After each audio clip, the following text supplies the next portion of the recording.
Folks, if you got questions, I possibly have answers. It is the mailbag segment. You go ahead and put hashtag Lions. Put a question in the comments. I'm going to go ahead and select it, read it to you, shout it out, and answer the question. That's what this video is all about. So right now in the comments, throw questions in there. And guess what? If you're watching this after the fact, put questions in the comments because I can always bring it back to the next live show or talk about it on Sunday when I'm live as well. So throw that in there. Let's get it done. First question here for Patrick G. Buff says, give Reynolds some carries for sure in this game. I absolutely, Patrick, see that Reynolds is going to get some carries, maybe Sione Vaki too in the fourth quarter. They'll run probably till the third quarter. That's what we've seen so far, even with the Tennessee Titans when they play their stars into the fourth. So I think you'll see some Craig Reynolds in there for sure, and that's a good thing. But it's difficult because you have to share carries between Gibbs and Montgomery, and so it's not like these guys are getting big-time carries every single game. But Craig Reynolds get in there for sure. MB, are you scared of the Eagles or Commanders? I'm personally not scared of any team right now in the NFL. I think that the teams that would put up, honestly, if there's one team and it's in AFC, it's the Baltimore Ravens. That's really it. But their defense has significantly got worse than last year. I think the Lions could beat Kansas City. If they're playing at the Super Bowl, I think the Lions could beat them. I think the Lions can beat the Washington Commanders, and I think the Lions could beat Philadelphia. You're going to have to come to Detroit. That's the thing. It's not like we're going there. They will have to come here. Next question here. How many sacks does Dezarius Smith get on Sunday? I'll give him 1 sack. In the comments, how many sacks do you think that Smith will get? I'm going to go with 1. Hashtag Lions from James Janella. Lions, can we run the table rest of the season? It's possible, James. I'll say no. I think there'll be a fluke game, but they're going to be favored in every game this year. So if you're at the odds, James, I would say, yeah, they could run the table, but I just think there's always a fluky game. This fluky game almost happened to us from the Houston Texans. I think it's going to wake the Lions up probably for like a month. But maybe there's a fluky game for the Bills game or something like that. Just something happens. So I'll take under on that one, but the odds would probably say, yeah, they can. They 100% can. That sounds crazy as can be, but it is the truth. Next question here from the Villain Squad. Hashtag Lions, what do you think about signing Frank Clark for a playoff run? It depends because now we have players coming back from injury. So when you have Iffy coming back, Broderick Martin coming back, you potentially have Derrick Barnes at the end of the season. Every time you're having these players come back, then you're going to have to release somebody on the team. I would ask Dan Campbell and Brad Holmes. I would give that to them. I wouldn't suggest anything because I don't want. There's going to be some players that's going to get released soon when these players come back. And if you're to sign another player, that means another player is going to have to get released to keep it to 53, unless they do the practice squad.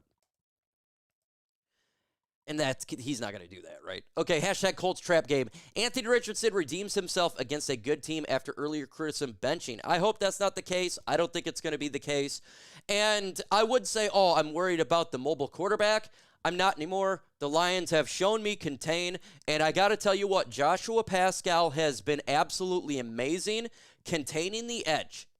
You noticed last week that you weren't seeing the running back get out to the edge of the Lions defense and just go ham on us.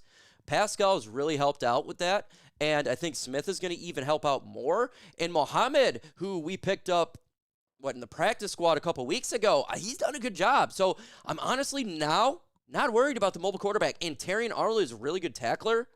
Brian Branch, Kirby Joseph, I'm not worried about it. So I think that the Lions will steamroll the Colts. I mean, he's averaging less than 50% completion percentage, Anthony Richardson. And he's throwing picks galore. That's not going to work against the Detroit Lions. And especially if the Lions get ahead of them quick and they're going to they can't do the run game. Say the Lions are up on them 17 points. Then they're going to force Richardson to throw the ball, pick, Tennessee Titans game all over again. That's kind of what I expect. Hashtag FGB, do you think that Za'Darius Smith will be an effective piece of this defense? Yeah, just a nice little piece. He's not going to replace Aidan Hutchinson. He's not that. He's more of Marcus Davenport replacement. And that's great. You need pieces, and I like that. And it'll help out a little bit to get some pass rush. He's probably him and now Joshua Pascal is the best. And I'm actually not bad with those two combinations because Pascal has stepped up so much. I'm very confident now. I feel pretty good. And that's a testament to Pascal. We got to show this man some love. He's been stepping up. Would you put $20 on Craig Reynolds for 20 yards? No. I'm not going to do that. No, I will not do that. That would be a difficult one. If I miss your question, again, just throw it in the comments. We will, get after it when I can. That's what it's all about. Question from Dragonor 209 #Lions. Can't Terry Arnold stop being so handsy? This is getting the PI. This is a fallacy, folks. The first 4 weeks of the season, Terry Arnold had 7 pass interference calls. Since then, and this was last week, he only had 1. I don't think he even had a holding penalty defensively. He struggled in the beginning of the year. We got to understand he's getting better. 1 since week 4. Let's give him a break, folks. He is a rookie.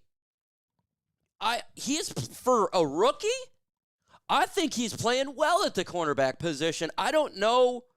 I have been watching football for a long time, and I've seen corners here that we get, such as Darius Slay, who struggled mightily as a rookie. Way worse than what Terry Arnold's doing. I think he's great. I want him to be less handsy. You're correct, and I'm with you on there, but I don't want him to be not aggressive. I like that. In the comments right now, grade how well Terry Arnold is doing. A, B, C, D, or F. Next question here. With Carlton Davis getting a first interception to this quarterback room this year, do you see TA going to pick? Yeah, I do. 100%. Yeah, it's going to take a little bit of time. Yeah, for sure. You got to understand, too, now teams are... You better be precise with the football and the Lions defense because you have so many players that are playmakers. And it's worry quarterback. So eventually he's going to get it because it's like, okay, we target Carlton Davis, there could be an interception. So we're going to go with Terry Arnold, this rookie. And he's getting better every single game. So it's going to happen. It will happen. He had 5 interceptions in college. He's still learning. Every game for Terry Arnold, he's getting better. Have you noticed that the secondary gets better every single week? It's taking a step forward. The secondary is difficult to get a cohesive unit when you have many players that were not together.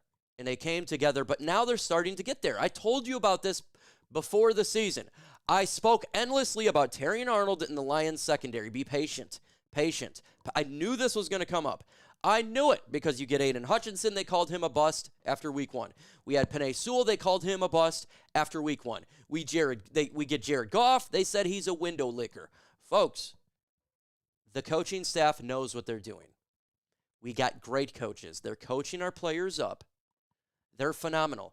You got a guy in Brad Holmes that drafts the player, and you got this coaching staff from Dan Campbell all the way down to the smallest of coaches that are phenomenal coaching these players up. Trust in our coaching staff. B. I like that. I agree with you. A-, B. I would go with a B. I would say B. First he started as a C-, right? He's getting better. I'm going to go with the B. I think that's perfect. You want to put B-, that's perfect. Scott, what is up? Let's see here. #FGB. What key players getting healthy again with current players that are contributing? Do you get a better wave? Good problems to have, but still sad to see good players go. Yeah, let me look at the roster really quick because it's going to be the back end of the Lions roster, so that's a great question. I probably should have looked at it before, but I was actually just not really going to do that until they come back. But let me get the teams here and tell you the back end of this roster, what I probably would think is going to happen. Okay, so if we're going to get an Emmanuel Mosley back, you could see a situation where they're not going to do that. But maybe they let go a guy like David Bada, right? that we don't use, or he's on IR, sorry. Pat O'Connor, that could be a situation. In a Futu Melifonwu, maybe they're like a Lauren Strickland, the safety. That could be a situation. Kindle Vildor, even though he's a veteran, I don't think they would release a veteran like him.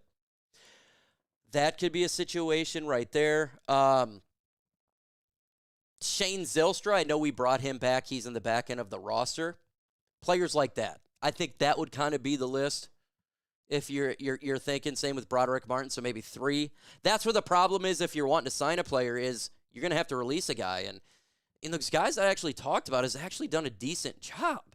That's the weird list. Strickland, good on special teams. You know, he's been doing – so it's difficult. We're getting back to that 53-man roster cut-down thing where it's like, damn, you know, you're going to cut a good player. Isaiah Williams, who we cut, goes to another team. And Pat O'Connor, who we signed, and you're like, who's this guy? He's actually been doing pretty decent for the Lions. So it's just like, man. But we got a great roster. And whoever we cut, I would say there's a 95% chance they don't make it to the practice squad, get picked up by another squad. So that's the problem, and that's the thing that Brad Holmes and Dan Campbell's got to do here is when we formulate this roster, or if we're to release somebody, what's the odds that we can at least get that player back in the practice squad, right? Because, of course, when they do the release, they want this player to be back with this team. They want him on the practice squad. They're good players. So, but that's the problem, and now there's 31 other teams. If the Lions release a player, like, okay, you know, even at the back end, it's the back end of the line, one of the best rosters in football. So the other team's going to poach it. Can JMO play a full season, or will the NFL interfere again? 9 drinks, my God, that's a great question. By the way, I hope you're doing well, my friend. I am doing well myself, and I actually got an idea I may text you a little bit later on that may help you out. With that said, I think he'll play a full season. Yes, I don't think he's going to get suspended for the pullover thing. It was a police officer's discretion. I think it was dumb. It's not even that big of a deal. Oh, you didn't have paperwork. Okay, so you have the license. You just didn't have the paperwork. The police officer let you go. What are you going to do? Change that? I think that's dumb, in all honesty. Look, I believe in the Second Amendment. I believe you have the right to own a gun. You got to do it legally.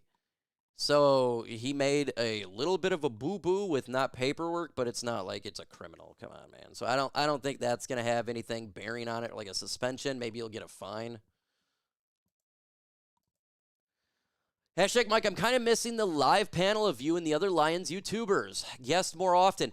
Yeah, I know. I got to do that. I actually talked. Mark Oram hit me up the other day and asked to get on, and then I was talking to Darcy, he's a Facebook guy, and the problem is I have my daughter so I have my daughter 50-50. She's my younger daughter, and so it's hard for me to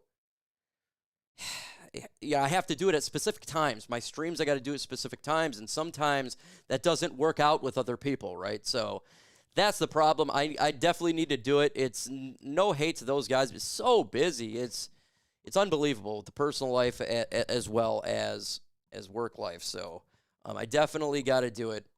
Got to get the time. That's my bad. It's tough, man, because of the schedules. I appreciate it. Same with the Ant-Man. As someone said, it's the same thing.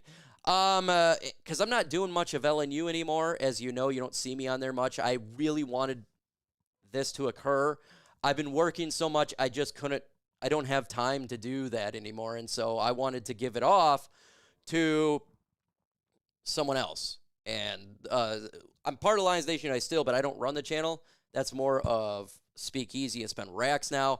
And it's been helping time. And so that's generally where I would do my stream with everybody, right? They would come in during that show on a Tuesday. But now I don't do it. So that's where it makes it a little bit difficult. So I do apologize for that.